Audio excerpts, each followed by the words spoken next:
오늘 아침 하나님이 주신 말씀은 잠언입니다. 잠언. 구약 성경 이 잠언에서 잠언의 대표 저자는 솔로몬입니다. 솔로몬, 대부분이 솔로몬의 잠언이고 그 외의 저자들은 아굴, 르무엘, 또 그 밖에 지혜자들이 이 하나님의 계시를 받아서 그 감동으로 기록한 성경이 바로 잠언입니다. 자, 구약이니까 구약표로 봐야 되겠죠. 창조노출, 가사왕국, 포기 10개 시대에 왕국 시대의 잠언이 있습니다. 이 왕국 시대에 기록된 것을 이 분열 시대, 그 다음 분열 시대인 히스기야 왕 때 편찬을 한 성경이 바로 이 잠언입니다. 오늘 잠언 6장인데요. 6장의 저자는 솔로몬입니다. 솔로몬, 모든 백성에게 하나님이 주시는 말씀, 솔로몬을 통해서 주시는 말씀인데, 자, 어떤 내용인지 한 목소리로 6장 6절 말씀 같이 읽어보도록 하는데, 짧으니까 2번 읽겠습니다. 2번. 자, 시작. 게으른 자여, 계미에게 가서 그가 하는 것을 보고 지혜를 얻어라. 게으른 자여, 계미에게 가서 그가 하는 것을 보고 지혜를 얻어라. 아멘. 자, 계미한테 가랍니다. 계미. 이 성경에 보면 하나님께서 자연과 동물로 교훈을 많이 내려주시거든요. 근데 그 중에 대표적인 구절이 이 6장 6절이에요. 개미한테 가서 그가 하는 것을 보고, 개미를 잘 보고 지혜를 얻으라 하는 그 말씀을 주셨어요. 이 잠언 6장이 쓰여진 시기를 보면 이스라엘에서 이스라엘 왕국을 이루고, 그리고 이제 지혜 문학이 막 발달됐던 그런 시기예요. 이 시대에는 농사를 지어서 생존을 할 수 있었습니다. 그렇기 때문에 이 게으른다는 게 단순한 성격의 문제가 아니었습니다. 생존의 문제였습니다. 자, 그런데 놀랍게도 오늘 이 하나님은 게으른 사람에게 뭐라고 말씀하시냐면, 사람에게 배우라고 하지 않으시고 곤충인 개미에게 지혜를 얻으라, 그렇게 하셨어요. 자, 그 이유가 뭔지 한번 오늘 볼 텐데요. 여기 보면 게으른 자라고 하는 아첼이라는 히브리어가 쓰였는데, 이 아첼은 게으른 사람, 나태한 사람, 또는 행동하지 않는 사람, 이 단어만, 이 게으른 자라는 단어가 잠언에만 14번 나옵니다. 14번. 그러니까 하나님은 게으른 자에 대한 많은 책망을 하시는 것을 볼 수가 있어요. 자, 그래서 이 하나님 말씀에 있는 이 게으름은 단지 일을 안 한다 라고 하는 의미보다는 해야 할 일을 미루는 것이라는 의미가 강해요. 그래서 하나님이 개미를 보고 지혜를 얻으라고 하는 이유는 그 다음 절에 분명하게 나타나 있습니다. 그 다음 절이 뭡니까? 자, 개미는 두령도 없고 감독자도 없고 통치자도 없으되, 이렇게 나와 있어요. 7절에. 그러니까 개미는 이 상급자도 없다는 거예요. 그리고 두목, 그러니까 리더가 없어요. 리더가.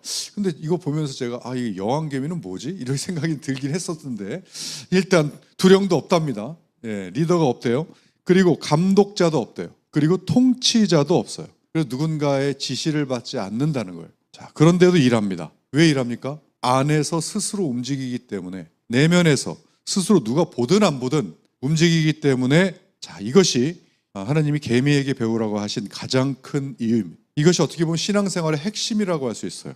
율법주의는 해야만 해서 하는 거죠. 밖에서 시키는 거예요. 그런데 뭐예요? 은혜는 내면에서 내가 하는 거예요. 율법주의는 누군가가 보면 하고 안 보면 안 하고, 또 하더라도 누가 봤으면 좋겠고 인정받으려고 자신의 의의를 드러내지만, 진짜 은혜는 내면에서부터 누가 보든 안 보든 그냥 하나님께 내가 스스로 내면에서 우러나와서 하는, 그것이 바로 진짜 신앙생활의 핵심일 수 있어요.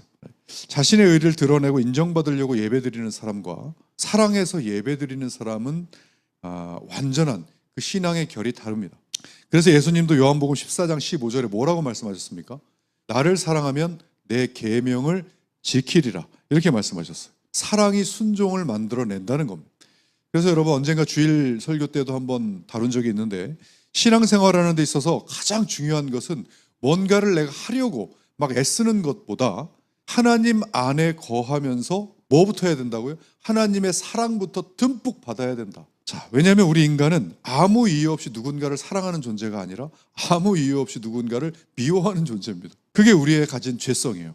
그래서 하나님을 사랑하려면 하나님의 사랑을 충분히 받아도 하나님을 사랑할까? 될까 말까요? 그게. 그런데 우리 하나님은 어떻습니까? 우리 죄인을 살리시기 위해 자신의 목숨을, 아들의 목숨을 내버리시고, 예수님은 자신의 목숨을 내버리신 것도 모자라서 그렇게 건지신 우리를 너무나 사랑하셔서 사랑을 쏟아 부어주시려고 우리 곁에 항상 머무르세요. 자, 그 사랑을 받으려면 어떻게 됩니까? 그분과 접속이 되어야만 그 사랑을 받을 수 있습니다.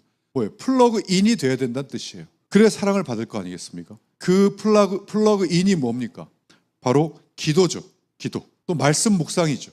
기도하면 그 기도를 통해서 하나님이 사랑을 주십니다. 말씀을 묵상하고 새기면 그 말씀을 통해 하나님의 사랑을 주세요. 그래서 사람들이 기도와 말씀을 통해서 변하는 겁니다. 어떻게 변합니까? 하나님의 합당한 사람으로 변하는 거예요. 하나님의 합당한 사람으로 변하면 어떻게 됩니까? 하나님이 주시는 선물과 하나님의 나라를 누리면서 사는 거예요. 그런데 교회를 다니면서도 기도와 말씀 묵상하지 않으면 하나님이 주신 선물이 얼마나 대단한지 모르고 사는 거예요. 자, 사람들이 기도와 말씀 묵상으로 하나님의 합당한 사람으로 변하니까 사탄 마귀들은 어떻게 합니까? 어떻게든 기도와 말씀 묵상하지 못하도록 막는 거예요. 이런 말이 있습니다. 가장 센 게 기도다 보니까 하나님이 부어주시는 은혜, 축복, 그것이 기도에서 가장 크게 오니까 사탄은 예배도 드리게 한대요. 그냥 놔둔답니다. 교제도 하게 하고 말씀도 읽게 하고 뭐든 다 하게 하는데 기도만은 못하게 막는다. 이런 말이 있어요. 그토록 기도가 중요한 거예요. 하나님과 소통하면서 하나님의 영향, 말씀, 축복, 은혜를 직통으로 받을 수 있는, 여러분 뭐 그렇다고 누군가 기도해서 뭔가 엄청난 걸 받아서 계시를 하고 그런 게 중요한 것이 아닙니다. 신앙생활 하면서 하나님의 사랑을 받는 것이 중요한 거죠. 자, 지금 내 주위를 한번 둘러보세요. 과연 무엇이 내 기도를 막고 있는가? 무엇이 내가 지금 말씀 묵상하는 것을 막고 있는가? 그것을 지혜롭게 제거하지 못하면 시험에 들 수밖에 없고 매일 신앙생활을 하면서도 의심과 불만이 생길 수밖에 없습니다. 그러니 예수님께서도 뭐예요? 마태복음 26장에 보면 겟세마네 동산에서 기도하시면서 제자들에게 뭐라고 했습니까? 시험에 들지 않게 깨어 기도하라고 했습니다. 근데 제자들은 어떻게 했습니까? 깨어 기도했습니까? 아니요. 잤어요. 그 결과 어떻게 됐습니까? 기도하지 않은 베드로는 예수님 3번 부인했어요. 제자들은 어떻게 됐습니까? 다 도망갔습니다. 그들 뭐 하던 사람입니까? 3년 내내 예수님 따라다니었던 제자들입니다. 어찌 보면 3년 내내 열심히 예배드리고 열심히 제자 교육받은 사람들이라고요. 그런데 기도하지 않으니 어떻게 돼요? 넘어져 버린 거 아닙니까? 반대로 예수님은 어떻게 하셨습니까?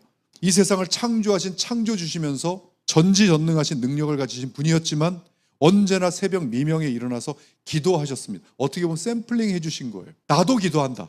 그래야 하나님의 능력으로 내가 견뎌낼 수 있다는 것을 샘플링으로 보여주신 거예요. 자, 그러니까 예수님의 삶은 뭐와 같습니까? 영적으로 개미와도 같은 삶이었어요. 누가 보든 안 보든 아무도 보지 않은 곳을 가장 먼저 하나님께 먼저 준비하신 겁니다. 결국 오늘 하나님께서 개미에게서 지혜를 배우라고 하는 것은 누군가가 시켜서 외부의 힘으로 하기보다는 내 안에 있는 움직일 수 있는, 내 안에서 움직일 수 있는 힘을 키워라 라고 하는 건데, 그것은 하나님의 사랑밖에 없습니다. 주님을 사랑하면 그 사랑의 힘으로 못할 것이 없습니다. 자, 그러려면 어떻게 됩니까? 예수님이 우리를 얼마나 사랑하셨는지, 하나님이 우리를 얼마나 사랑하셨는지, 그래서 어떤 일을 행하셨는지 알아야 되죠. 그래서 성경을 읽으라고 하는 겁니다. 왜요? 성경은 우리 삶의 매뉴얼이면서 어떻게 보면 하나님의 거대한 러브레터입니다. 사랑 편지라고요. 이 성경 안에 하나님이 우리를 사랑하셔서 어떠한 일을 하셨는지가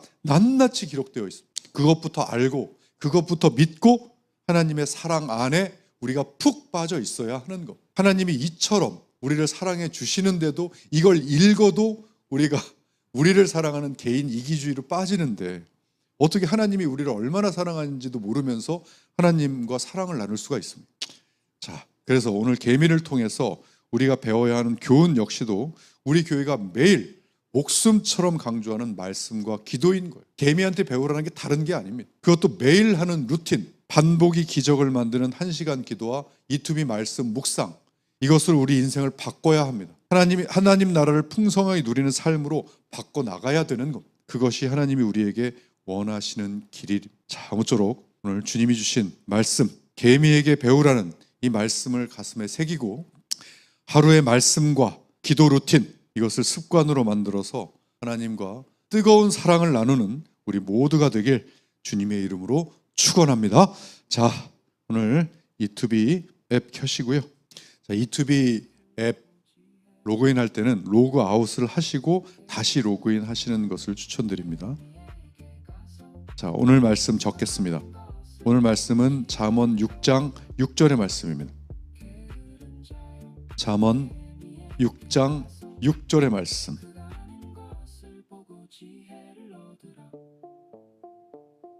게으른 자여, 계미에게 가서 그가 하는 것을 보고 지혜를 얻으라. 게으른 자여, 계미에게 가서 그가 하는 것을 보고 지혜를 얻으라.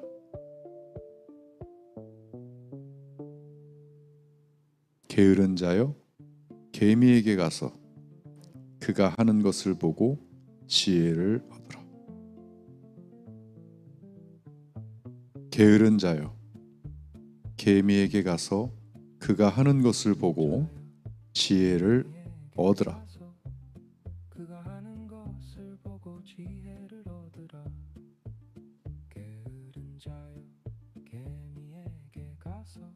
게으른 자여, 계미에게 가서 그가 하는 것을 보고 지혜를 얻으라. 자, 30번 선포하기 전에 기도하겠습니다. 살아계신 하나님, 오늘 이 새벽에도 말씀 주시니 감사합니다. 오늘도 주님이 주신 이 말씀을 선포하려 합니다. 이 선포하는 가운데 주님의 사랑을 느끼게 하시고 오늘 하루 저희가 이 말씀 안에 거할 수 있도록 성령님 역사하여 주시고 이 말씀 선포 가운데 회개와 결단의 역사가 일어나게 하여 주시옵소서. 감사드리며 거룩하신 예수님의 이름으로 기도하옵나이다. 아멘. 우리가 30번 선포할 텐데요, 이 선포하시면서 주님의 사랑을 달라, 이 말씀이 내 안에 새겨지게 해달라고 우리 기도하는 마음으로 자 30번 선포하겠습니다. 알겠습니다. 시작. 게으른 자여, 계미에게 가서 그가 하는 것을 보고 지혜를 얻으라. 게으른 자여, 계미에게 가서 그가 하는 것을 보고 지혜를 얻으라. 게으른 자여, 계미에게 가서 그가 하는 것을 보고 지혜를 얻으라. 게으른 자여, 계미에게 가서 그가 하는 것을 보고 지혜를 얻으라. 게으른 자여, 계미에게 가서 그가 하는 것을 보고 지혜를 얻으라. 게으른 자여, 계미에게 가서 그가 하는 것을 보고 지혜를 얻으라. 게으른 자여, 계미에게 가서 그가 하는 것을 보고 지혜를 얻으라. 게으른 자여, 계미에게 가서 그가 하는 것을 보고 지혜를 얻으라. 게으른 자여, 계미에게 가서 그가 하는 것을 보고 지혜를 얻으라. 게으른 자여, 계미에게 가서 그가 하는 것을 보고 지혜를 얻으라. 게으른 자여, 계미에게 가서 그가 하는 것을 보고 지혜를 얻으라. 게으른 자여, 계미에게 가서 그가 하는 것을 보고 지혜를 얻으라. 게으른 자여, 계미에게 가서 그가 하는 것을 보고 지혜를 얻으라. 게으른 자여, 계미에게 가서 그가 하는 것을 보고 지혜를 얻으라. 게으른 자여, 계미에게 가서 그가 하는 것을 보고 지혜를 얻으라. 게으른 자여, 계미 가서 그가 하는 것을 보고 지혜를 얻으라. 게으른 자여, 계미에게 가서 그가 하는 것을 보고 지혜를 얻으라. 게으른 자여, 계미에게 가서 그가 하는 것을 보고 지혜를 얻으라. 게으른 자여, 계미에게 가서 그가 하는 것을 보고 지혜를 얻으라. 게으른 자여, 계미에게 가서 그가 하는 것을 보고 지혜를 얻으라. 게으른 자여, 계미에게 가서 그가 하는 것을 보고 지혜를 얻으라. 게으른 자여, 계미에게 가서 그가 하는 것을 보고 지혜를 얻으라. 게으른 자여, 계미에게 가서 그가 하는 것을 보고 지혜를 얻으라. 게으른 자여, 계미에게 가서 그가 하는 것을 보고 지혜를 얻으라. 게으른 자여, 계미에게 가서 그가 하는 것을 보고 지혜를 얻으라. 게으른 자여, 계미에게 가서 그가 하는 것을 보고 지혜를 얻으라. 게으른 자여, 계미에게 가서 그가 하는 것을 보고 지혜를 얻으라. 게으른 자여, 계미에게 가서 그가 하는 것을 보고 지혜를 얻으라. 게으른 자여, 계미에게 가서 그가 하는 것을 보고, 자 30번째 힘차게 같이 선포하겠습니다. 시작. 게으른 자여, 계미에게 가서 그가 하는 것을 보고 지혜를 얻으라. 아멘.